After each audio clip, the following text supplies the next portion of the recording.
El tema de hoy es la ambición de Ninfidio Sabino. Para contar este relato vamos a ubicarnos en Roma, en el año 68. Para eso hemos construido este ingente decorado.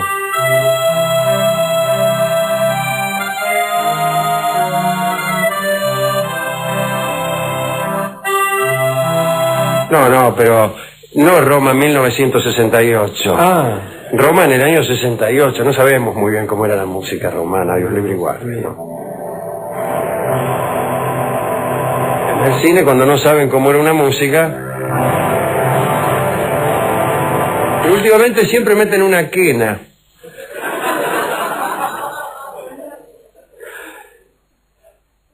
Un día antes de que Nerón se suicidara, uno de sus opositores, que era Galba y que gobernaba en Hispania, se había proclamado emperador.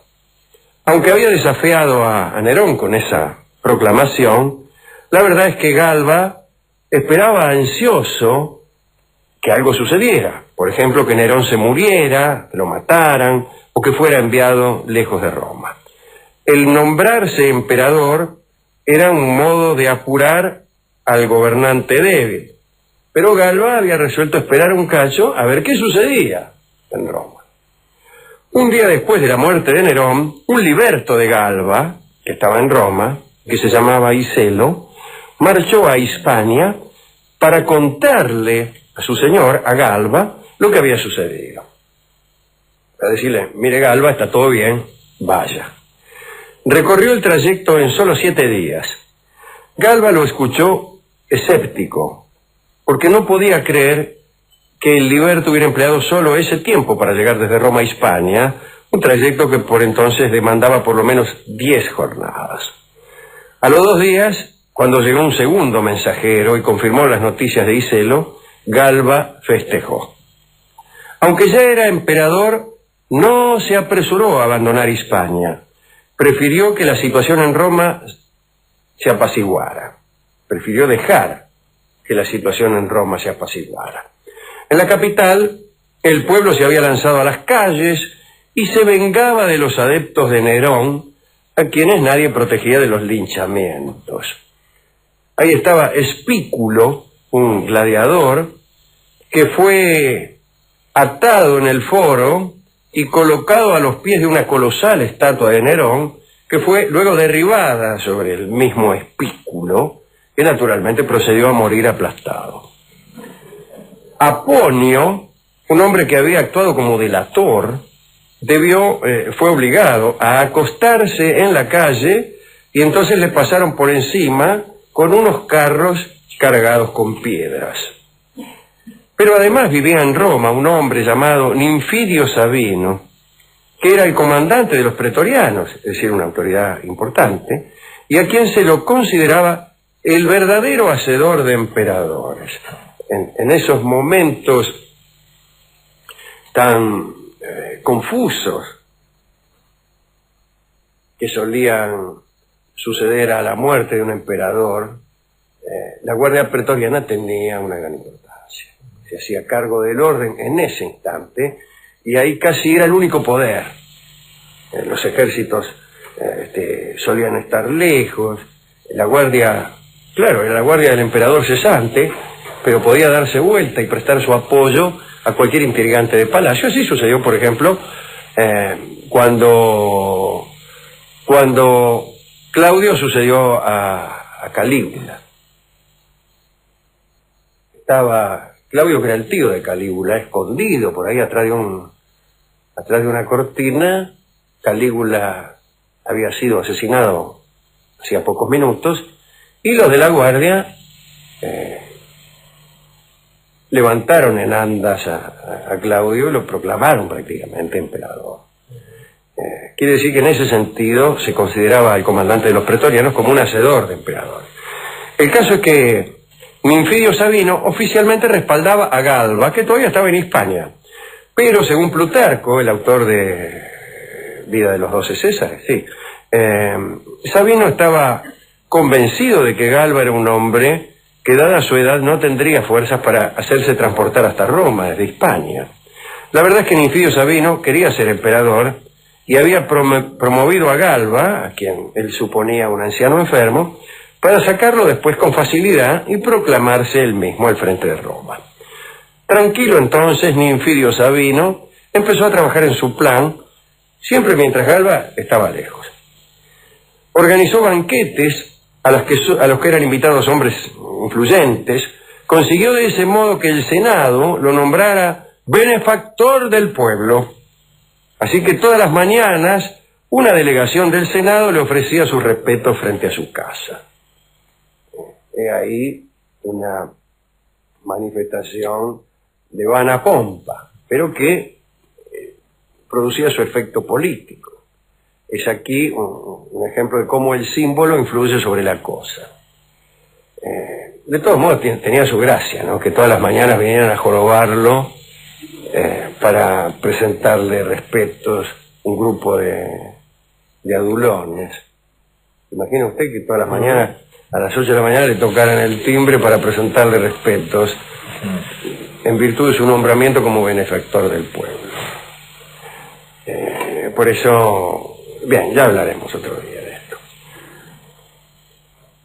Entre otras cosas, nuestro amigo Ninfidio Sabino hizo correr la bolilla de que él era hijo de Calígula. Parece que la madre de Ninfidio, que se llamaba Ninfidia, había sido amante del emperador. Pero en verdad eso había sucedido después del nacimiento de Ninfidio, por lo que el rumor era infundado. Ya se sabe que la relación entre un romance y un nacimiento suele darse en ese orden, es decir, que el romance debe ser anterior. Cuando el romance es posterior, casi es nulo el efecto de ese romance del mismo, sobre el nacimiento anterior. Bien, al menos eso es lo que se pensaba en Roma, por eso este rumor fue dejado de lado. Poco a poco la quietud de Galba en la lejana Hispania le resultó extraña a Ninfidio, y a fin de sondear la situación, envió a la región a un tal Geliano como espía. Geliano volvió a Roma con noticias bastante modestas, pero terribles para Ninfidio. Habían sido nombrados como ayudantes de Galba unos hombres poderosos que eran capaces de hacerle a Ninfidio muy difícil su camino al poder. Es decir, Galba estaba fenómeno. Preocupado, Ninfidio reunió a los oficiales de la Guardia Pretoriana para darles a conocer su opinión. Dijo que Galba era, por cierto, un anciano benévolo y mesurado, pero que ya no era dueño de sus decisiones, y que dos hombres, estos dos, ¿no?, que se llamaban Cornelio Laco y Vinio, ejercían sobre él una influencia contraproducente. Después de decir eso, Ninfidio sugirió que era conveniente mandar al emperador una delegación de soldados para recomendarle que se deshiciera de esos dos amigos. Pero los oficiales de la Guardia Pretoriana rechazaron esa propuesta. Alegaron que no podían imponer condiciones a un general veterano como si se tratara de un niño, máxime cuando ese general veterano había sido nombrado emperador. Bueno, Ninfidio resolvió jugarse por otro lado. Planeó, junto a sus hombres más dóciles, entrar a la medianoche, exactamente a la medianoche, en el cuartel de los pretorianos y proclamarse ahí mismo emperador. Un golpe de efecto, ¿no? 12 de la noche, en la puerta del cuartel se presenta Ninfidio con unos esbirros y dice: soy el emperador. Entonces pensó que inmediatamente lo iban a aclamar y iba a suceder como tantas otras veces. Él estaba seguro de que su proclama iba a ser exitosa. Pero en verdad, los soldados de la Guardia se enteraron de este propósito y decidieron por unanimidad mantenerse leales al emperador, a Galba. Cerraron entonces los portones del cuartel y se apostaron en la muralla circundante. A la medianoche aparece Ninfidio, rodeado de unos amigos con antorchas. ¿Vio?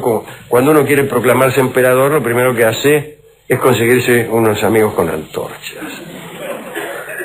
Pero vio la puerta cerrada, los portones cerrados, ¿no? le gritó a uno de los centinelas para que abriera. Dice, abrí la puerta, qué sé yo. No sé lo que le habrá gritado. En la oscuridad resonaron muchas voces que gritaron, ¡Galba es nuestro emperador!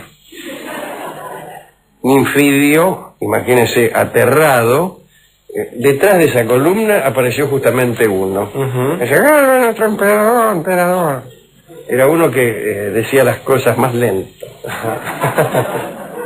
Ninfidio entonces comprendió cuál era la situación y antes de que le pasara algo grave, se unió al clamor general y empezó a gritar él también. ¡Sí, señor! Dice, Galba es nuestro emperador. Galba, sí, señor.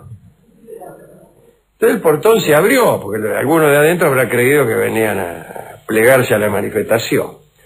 Cauteloso, Ninfidio entró, pero de pronto uno le tiró una lanza. Antes de que dieran Ninfidio fue interceptada por el escudo que alzó un acompañante, pero esa en verdad era una señal. Enseguida apareció una horda de soldados que se abalanzó sobre Ninfidio. Ninfidio huyó, se escondió en la cámara de un soldado, pero allí lo descubrieron al ratito nomás y le dieron horrible muerte, le dieron. Su cadáver fue arrastrado al patio. Después construyeron alrededor del final una reja y lo dejaron a la vista de todos. Galba suspiró aliviado cuando supo acerca de la suerte de su rival. Sin embargo, en la euforia que le causaba haberse librado del último obstáculo para marchar a Roma, decidió tomar otra precaución. Ordenó ajusticiar a todos los hombres del círculo de Ninfidio a modo de precaución. Y entonces, recién entonces, después de esa masacre, marchó a Roma. Y así con Galba empezó el tiempo llamado de los tres emperadores. Citemos a Plutarco, que dijo, nuevo emperador Galba, que no presentaba signos demasiado buenos, ¿no? Plutarco dice que era muy cruel, que si bien algunos lo consideraban un anciano endeble, ni bien llegó a Roma despertó en todos terror y consternación. Esta es la historia de Ninfidio Sabino que hemos relatado justamente delante de este paisaje construido con mármoles traídos especialmente desde Roma. ¿A quién quiere dedicar esta historia? La historia de un traidor, verdaderamente. Traidor en un mundo de traidores, ¿no? La traición era un procedimiento político. Muy bien. A Plutarco, Alejandro. A Plutarco, que nos ha contado todo. Sí, su vida paralela me ha gustado. Bien. Hemos conseguido el tango que se llama A Puerta Cerrada, aludiendo naturalmente a lo que sucedió cuando llegó Ninfidio a la medianoche al cuartel y encontró justamente la puerta cerrada. Homero Mansi oyó esta historia, sufrió una gran impresión y después escribió el tango A Puerta Cerrada, que dice otras cosas, pero... ¿Aparece algún nombre romano? No, ninguno. No aparece ni romano ni de ninguna otra índole. Incluso algunos le llaman a este tango ¿Por qué? Porque tiene dos nombres este tango, lo cual ya revela que algo raro había ahí. Claro. De todos modos, a mí no me saca nadie de la cabeza que Homero Mansi pensaba en Ninfidio Sabino cuando escribió este tango. ¿Por qué esa certeza? ¿Cómo por qué? Porque sí, señor. Bueno, es un argumento irrefutable ese. Sí. Porque yo soy muy perceptivo. Sí. El otro día, por ejemplo, pensé en mi cuñado y enseguida me llamó por teléfono. A eso le llamo yo estar conectado. Ahora voy a hacer un programa acá en Radio Continental. ¿Ah, sí? ¿De qué se trata? Estoy conectado, se llama. ¿Y en qué va a consistir el programa? En eso que le acabo de decir. ¿Que usted va a pensar en su cuñado y su cuñado lo Personas llama? que llaman por teléfono y cuentan cómo, habiendo pensado en su cuñado, lo llamó. ¿Cuál? Ah. Escuchemos, por favor, a Libertad Lamarque en la bellísima interpretación del tango A Puerta Cerrada.